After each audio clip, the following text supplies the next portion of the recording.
Meurtre de George Floyd, le policier qui a tué l'Afro-Américain condamné à 22 ans et demi de prison. RTL Info. Le policier blanc Derek Chauvin a été condamné vendredi à 22 ans et demi de prison pour le meurtre de l'Afro-Américain George Floyd, une lourde peine qui reflète l'impact planétaire du drame.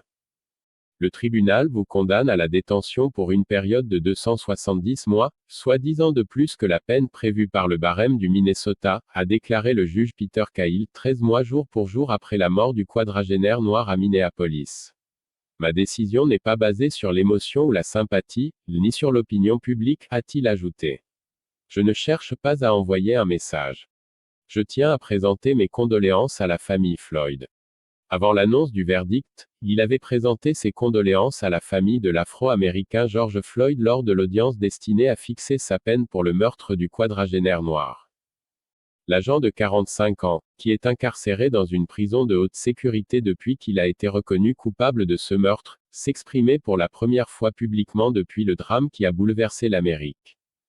À cause de questions légales en suspens, je ne suis pas en mesure de faire une déclaration formelle à ce stade mais, brièvement, je tiens à présenter mes condoléances à la famille Floyd, a-t-il dit, sans exprimer ni excuse ni regret. Les proches du quadragénaire noir qui se sont exprimés avant lui, ont espéré qu'il écope de la peine maximale, soit 40 ans de réclusion. Qu'aviez-vous en tête quand vous vous êtes agenouillé sur le cou de mon frère alors que vous saviez qu'il ne représentait aucune menace? Lui a notamment lancé Terrence Floyd, très ému. La fille de George Floyd, Gianna, 6 ans, s'est exprimée par lien vidéo. Je t'aime et tu me manques, a-t-elle dit à l'adresse de son père. Derek est un homme tranquille, réfléchi, honorable. Depuis la mort de l'Afro-Américain, il y a 13 mois jour pour jour, la famille Floyd a affiché une solidarité indéfectible et endossé le rôle de porte-voix des proches de victimes de violences policières. À l'inverse, Derek Chauvin a toujours semblé très seul, aucun proche ne l'ayant accompagné à son procès. Pour la première fois, vendredi, un membre de sa famille a tenté de briser son image d'homme brutal. Derek est un homme tranquille, réfléchi, honorable et désintéressé, qui a bon cœur, a assuré sa mère, Caroline Polanti. Il a beaucoup repensé aux événements du 25 mai 2020, j'ai vu le prix qu'il a payé et je pense pas qu'une lourde peine soit bonne pour lui, a-t-elle ajouté. Le barème des peines dans le Minnesota prévoit un minimum de 12 ans et demi de prison. Mais le juge Peter Cahill a ouvert la voie à une peine plus lourde en retenant 4 circonstances aggravantes contre le policier. Il a abusé de sa position de confiance et d'autorité, a traité George Floyd avec une grande cruauté, a agi en présence de mineurs et a commis son crime en réunion, a-t-il écrit. Verdict rapide.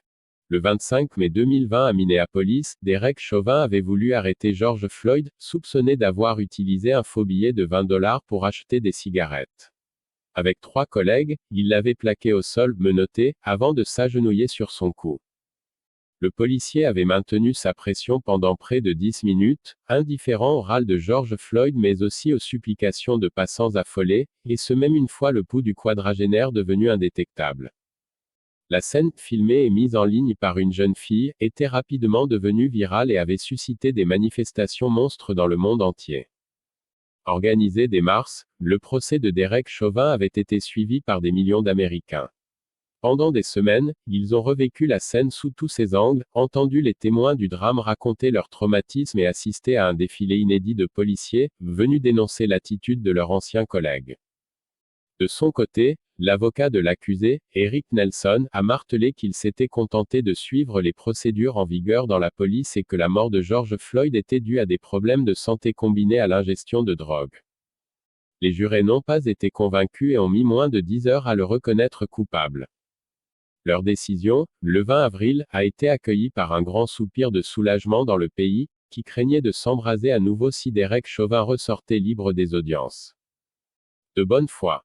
Nelson n'a pas changé de ligne de défense.